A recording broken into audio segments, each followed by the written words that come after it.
जय बोलिए त्रिकालवर्ती त्रैलोक पूज विश्वाराध्य पंच परमेष्ठी भगवान की, अनंत सिद्ध परमेष्ठी भगवान की, वर्तमान जिन शासन नायक श्री वर्धमान महावीर भगवान की, परम पूज्य आचार्य भगवान श्री समंत भद्र स्वामी मुनि महाराज की, परम पूज्य सिद्धांत चक्रवर्ती आचार्य गुरुदेव श्री विद्यानंद जी मुनि महाराज की, विश्व कल्याणकारक अहिंसा प्रधान श्रीमद विश्व धर्म की, जैनम जयतु शासनम विश्व कल्याणकारकम। धर्म स्नेही सत श्रद्धालु यहाँ पर उपस्थित आप सभी भव्यवर पुंडरीक पुण्यात्मा महानुभाव, आचार्य भगवान समंतभद्र स्वामी द्वारा विरचित रत्न करंडक श्रावकाचार की वाचना में आज श्लोक नंबर 33 पर थोड़ी चर्चा करेंगे। विगत दिवस आपने श्लोक नंबर 32 के माध्यम से जाना था कि सम्यक दर्शन बीज की तरह से है। जिस प्रकार बिना बीज के अंकुर, पौधा, वृक्ष, पुष्प, पत्र, फल असंभव हैं, उसी प्रकार सम्यक दर्शन के बिना सम्यक ज्ञान, सम्यक चारित्र, सम्यक तप, सम्यक वैराग्य, सम्यक ध्यान, मोक्ष मार्ग असंभव है। जैसे नीम के बिना महल का बनना असंभव है, वैसे ही सम्यक दर्शन के बिना जीवन में धर्म का आना असंभव है। जब तक धर्म के प्रति श्रद्धा नहीं जागती तब तक व्यक्ति धर्मात्मा नहीं होता। धर्म की क्रिया करने वाला व्यक्ति पुण्य का संचय तो करता है किंतु अपनी आत्मा को मोक्ष मार्ग में गतिशील नहीं कर सकता। यहाँ पर श्लोक नंबर 33 में देख रहे हैं सम्यक्त्व की महिमा बताते हुए कि सम्यक दर्शन से युक्त एक गृहस्थ भी मोक्ष मार्ग भी बन सकता है, किंतु सम्यक दर्शन से रहित यति वेशधारी वह भी मोक्ष मार्गी नहीं है। उन्हीं के शब्दों में यहाँ देखते हैं आचार्य महोदय किस प्रकार लिख रहे हैं। गृहस्थो मोक्ष मार्गस्थो निर्मोहो नैव मोहवान, अनगारो ग्रही श्रेयान निर्मोहो मोहिनो मुनि। यहाँ पर आचार्य महोदय ने लिखा गृहस्थो मोक्ष मार्गस्थो निर्मोहो नैव मोहवान। दो तीन बातें यहाँ पर विशेष रूप से समझने लायक हैं। यूँ तो इसका अर्थ बड़ा सामान्य है, गृहस्थ मोक्ष मार्गी है यदि वह मोह से रहित है तो, और अनगार साधु मोक्ष मार्गी नहीं है यदि वह मिथ्या दृष्टि है तो। ये सामान्य अर्थ हो गया, किंतु फिर भी इसमें विशेषता क्या है उस विशेष अर्थ को जानने की अपन कोशिश करें। आचार्य महोदय ने ऐसा क्यों कह दिया कि गृहस्थ को मोक्ष मार्गी कह दिया और साधु को संसार मार्गी कह दिया। यहाँ पर आचार्य महोदय की दृष्टि गृहस्थ और श्रावक की नहीं है। आचार्य महोदय की दृष्टि में सम्यक दर्शन है। जिसके पास सम्यक दर्शन है वह व्यक्ति महत्वपूर्ण है सम्यक दर्शन के माध्यम से। सम्यक दर्शन नहीं है तो महत्वपूर्ण नहीं है। कैसे? यदि किसी निर्धन के हाथ में 5 करोड़ का, 10 करोड़ का, 50 करोड़ का हीरा है तो उस समय वह व्यक्ति धनवान है, और जिसके पास हीरा नहीं भले वह राजा भी बना रहे तो उस समय वह कंगाल है। यदि समस्त राज दरबार की चाबियाँ, महल की चाबियाँ जिसके पास हैं उस समय वह महत्वपूर्ण है, या जिसके पास में अधिकार है तो महत्वपूर्ण है। व्यक्ति महत्वपूर्ण नहीं होता, महत्वपूर्ण होता है उसका अधिकार। उसके पास क्या है? सामान्य व्यक्ति है। एक सामान्य व्यक्ति का पुण्य इतना हो सकता है कि पूरी दुनिया सिर झुका रही हो।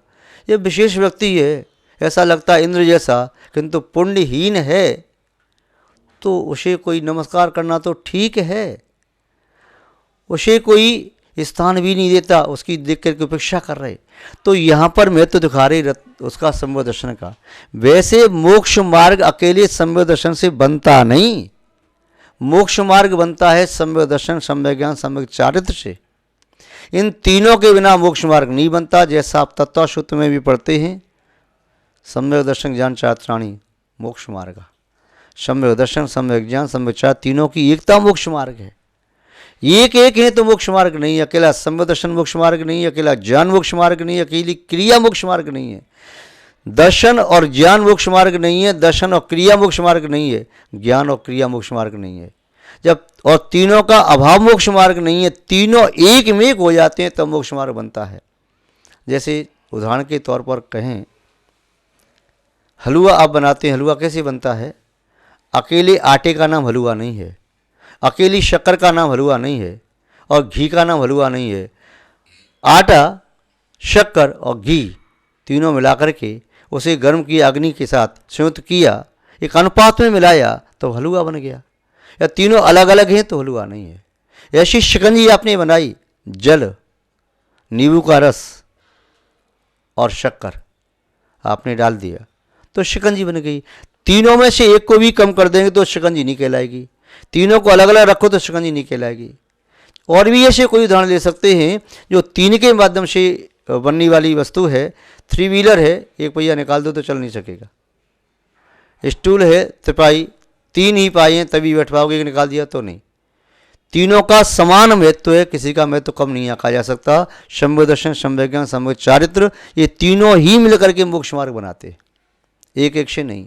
फिर भी आचार्य महोदय कह रहे हैं जो गृहस्थ श्रावक है वह गृहस्थ श्रावक सम्यक दृष्टि है, उसने सम्यक के साथ साथ सम्यक ज्ञान को भी प्राप्त कर लिया। उसने 5 अणुव्रतों को, 3 गुणव्रतों को, 4 शिक्षाव्रतों को प्राप्त कर लिया। उसने दर्शन प्रथमा, व्रत प्रथमा, साम्य प्रथमा, पुरुषोपवास प्रथमा, सचित त्याग प्रथमा, रात्रि भुक्ति त्याग प्रथमा, ब्रह्मचर्य प्रथमा, आरम्भ त्याग प्रथमा, परिग्रह त्याग प्रथमा, अनुमति त्याग प्रथमा इत्यादि प्रथमा को धारण किया। उद्देश्य त्याग प्रथमा धारण कर ली। ये श्रावक है, 11 प्रथमाधारी भी श्रावक है।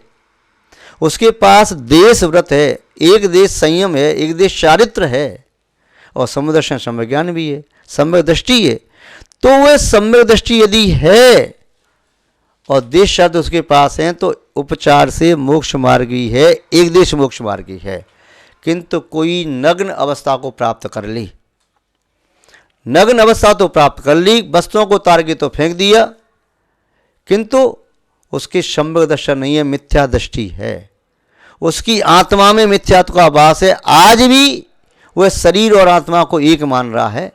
आज भी उसकी श्रद्धा में बैठा हुआ है कि सरागी कुदेव है या कुआगम है, कुलिंगी है, उसके माध्यम से मैं अपना कल्याण कर लूँगा, मुझे वैकुंठ की प्राप्ति हो जाए। वह जानता ही नहीं सम्यक क्या है, श्रद्धान क्या है, वितरागता क्या है। जब श्रद्धान नहीं है तो अकेली वस्त्र उतारने से मोक्ष मार्ग नहीं मिलता। यदि केवल वस्त्र उतारने से बिना कपड़े के मोक्ष मार्ग मिल जाए तो जितने भी पशु पक्षी हैं सब मोक्ष मार्गी बन जाएंगे, कपड़े कहाँ पहने भी। तो मोक्ष मार्ग आत्मा में आता है। आत्मा में जब सम्यक दर्शन, सम्यक ज्ञान, समुच्चय पैदा हो जाता है तो मोक्ष मार्ग आता है। मोक्ष मार्ग वस्त्रों के उतारने पहनने से नहीं है।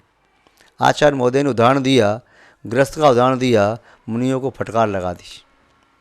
जब डांट लगाते हैं ना तो आप लोग क्या कहते हैं, बस तुझसे ये काम भी नहीं हुआ, इस काम को तो वह सामान्य बालक भी कर लेगा, तो इतना पढ़ा लिखा है तो ऐसा भी नहीं कर सकता।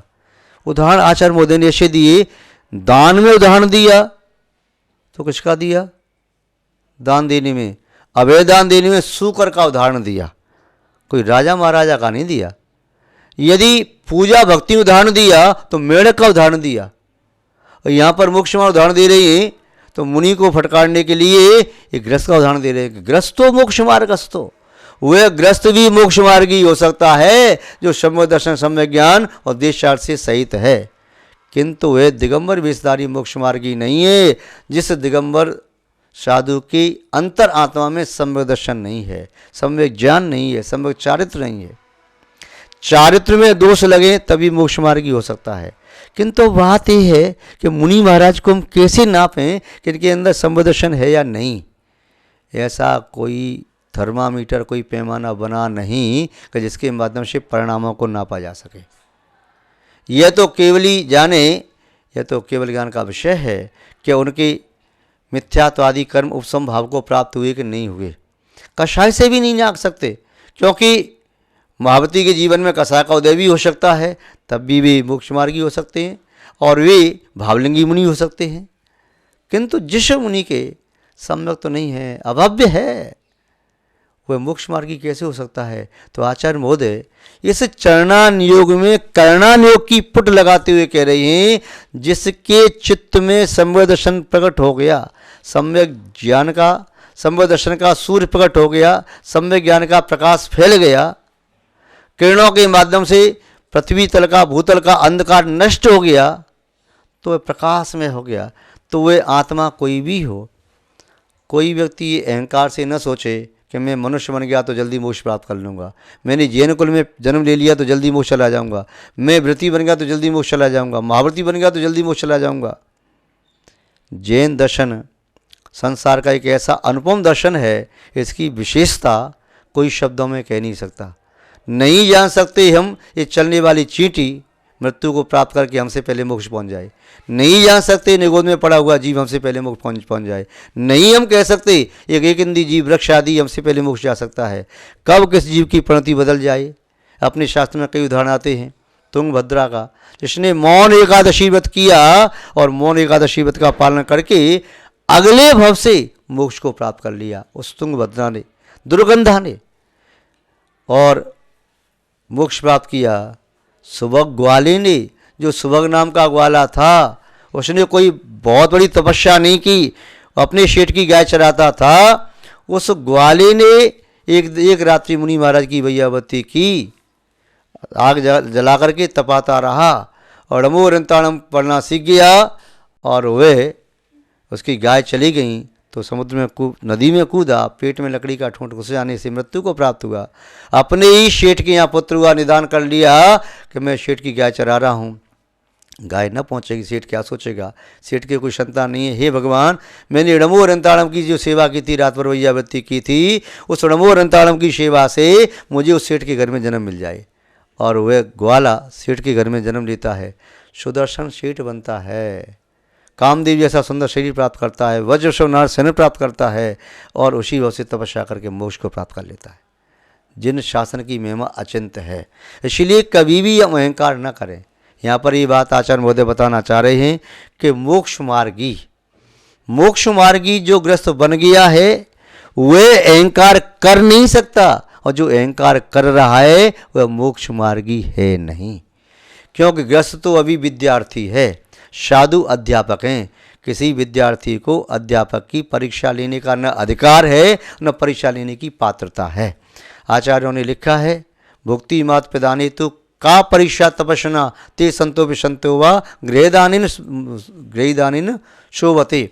ग्रस्त तो दान के द्वारा शोभा को प्राप्त होता है, वे संतत्व उनके अंदर है या नहीं, तेरे पास थर्मामीटर नहीं, एक्सरे जैसी मशीन नहीं, कंत्र के परिणामों को देख सके, चार चिन्ह देख लेना, यथार्थ जा दिगंबर हैं, केश लौच करते हैं, पैदल विहार करते हैं, दिन में एक बार कर पात्र में लेकर के हार करते हैं।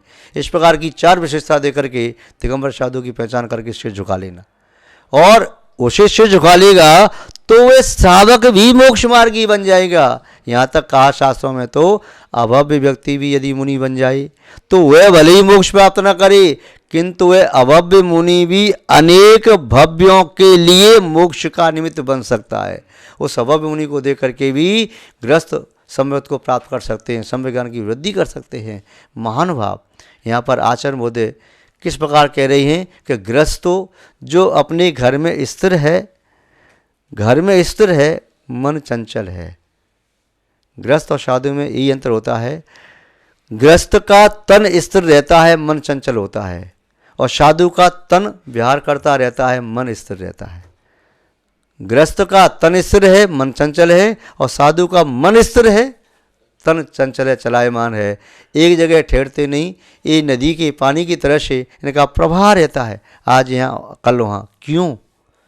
क्योंकि एक जगह ठहर जाएंगे तो इनके चित्त में भी अपने भक्तों के प्रति राग हो जाएगा, और जो उनकी भक्ति नहीं करेंगे तो उनके प्रति द्वेष की भावना जागृत हो जाएगी। तो इसलिए साधु एक जगह से बंधता नहीं, यदि बंध गया तो समझो कर्मों से बंध गया। पानी रुक जाएगा तो गंदा हो जाएगा, बहता जाएगा तो कभी गंदा ना होगा। बहता पानी निर्मला रुके सो गंदला होय, साधु तो चलता फिरे दोष लगे ना कोय। महान भाव। तो यहाँ कहा ग्रस्तो मोक्ष मार्गस्तो, जो सम्यक दर्शन, सम्यक ज्ञान और देश चार से सहित है वह ग्रस्त मोक्ष मार्गी है। निर्मोह नैव मोहवान, निर्मोह ग्रस्त, कौन सा ग्रस्त? निर्मोह अर्थात सम्यक दर्शन ज्ञान चार से सहित। न एव मोहवान, मोह से युक्त ग्रस्त भी है तो मोक्ष मार्गी नहीं है, मोह से युक्त साधु है तो मोक्ष मार्गी नहीं है, मोह से युक्त देव है तो मोक्ष मार्गी नहीं है, मोह से युक्त यदि नारकी है तो मोक्ष मार्गी नहीं है। अब यहाँ कहेंगे कि आचार्य महोदय ने यहाँ पर ग्रस्त शब्द का प्रयोग ही क्यों किया? ये सम्यदृष्टि तो नारकी भी हो सकता है, सम्यदृष्टि तो देव भी हो सकता है। देव और नारकी सम्यदृष्टि हो सकते हैं, बात ठीक है, किंतु वे देशवृत्ति नहीं हो सकते, चारित्र नहीं आ सकता, और बिना चारित्र के मोक्ष मार्ग केवल दर्शन और ज्ञान से बनेगा कैसे? इसलिए नारकी नहीं का, देव नहीं का। फिर त्रंच तो कह देते, त्रंच तो वह बन सकता है ना देशवृत्ति, त्रंच भी क्यों नहीं कहा? त्रंच इसलिए नहीं कहा, वह देशवती तो बन सकता है किंतु साक्षात मोक्ष मार्गी मुनि नहीं बन सकता। वह ग्रस्त, मुनि दीक्षा लेने के एक समय पहले भी ग्रस्त है, उसकी विशुद्धि बढ़ रही है, दीक्षा लेने के लिए बैठा है, वह मोक्ष मार्गी है, वह सकल संयोग को प्राप्त कर सकता है। तो ग्रस्तो मोक्ष मार्गस्थो नमो हो, जिसने मोह का परित्याग कर दिया है, ऐसा ग्रस्त मोक्ष मार्गी है, धर्मात्मा है। नैव मोहवान, मोह से युक्त व्यक्ति कभी धर्मात्मा और मोक्ष मार्गी नहीं बनता। तो महानुभाव आचार्य महोदय ने उस मिथ्यात्व पर चोट करने का प्रयास किया है। मिथ्यात्व को तोड़ो, मिथ्यात्व की चट्टान ऐसी है कि सहजता में टूटती नहीं। आप लोग क्या करते हैं? दिखाने के लिए, उस पाप को नष्ट करने के लिए, पाप के पहाड़ को तोड़ने के लिए बड़े बड़े हथौड़ा लाते हैं। आप देखते हैं छोटी हथौड़ी से तो, सुनार की हथौड़ी से तो पत्थर टूटेगा नहीं ऐसा, तो बड़े बड़े हथौड़े लाते हैं, बहुत बड़े बड़े झूमर लगाते हैं, उससे तोड़ते हैं। किंतु भी हथौड़े काहे के होते हैं? वे थर्माकोल के हथौड़े होते हैं। दुनिया को धोखा दे रही हो, दिखा रहे हो कि मैं इतनी बड़ी हथौड़े से देखो कर्म की चट्टान तोड़ रहा हूँ, वो लोहे का हथौड़ा नहीं है। थर्माकोल के हथौड़े से कहीं चट्टानें टूटती हैं? नहीं टूटती। ऐसे ही जब हमारे चित्त में ये भाव आ जाता है कि मेरे धर्म की लोग प्रशंसा करें, मेरी प्रशंसा करें, वाह तुम बड़ी धर्मात्मा हो, तुम तो बहुत पूजा भक्ति करते हो, तुम तो ऐसा करते हो, तो ऐसी भावना मन में लेकर के यदि धर्म कर रही हो तो धर्म न कर पाओगे। धर्म तो तभी होता है जब अपनी आत्मा में संकल्प हो जाए, आ जाए कि चाहे कुछ भी हो मैं अपनी आत्मा को परमात्मा बना के रहूँगा, और मेरी आत्मा को परमात्मा मैं ही बना सकता हूँ, विश्व की कोई शक्ति मुझे परमात्मा नहीं बना सकती। वैदिक परंपरा में तो मानते हैं कि तू मेरी शरण में आ जा, मैं तेरा कल्याण कर दूंगा, पर जैन दर्शन कहता है कोई किसी का कल्याण नहीं करता, अपना अपना कल्याण हर प्राणी करता है। तो इसलिए जैन दर्शन कर्म सिद्धांत पर विशेष बल देता है। तो महानुभाव यहाँ पर कहा कि सम्यक्त्व को अपनी आत्मा में प्रकट करो, और सम्यक ज्ञान को प्रकट करो, सम्यक को प्रकट करो, और मोक्ष मार्गी बनो। बिना मोक्ष मार्गी बने मोक्ष प्राप्त नहीं होगा। आप सबका कल्याण हो, शुभ हो, मंगल हो, ऐसी हम भावना भाते हैं। इसी के साथ शब्द श्रृंखला को विराम देते हैं। जय बोलिए श्री शांतनाथ भगवान की, परम पूज्य आचार्य गुरुदेव श्री विद्यानंद जी महाराज की, अहिंसा में विश्व धर्म की।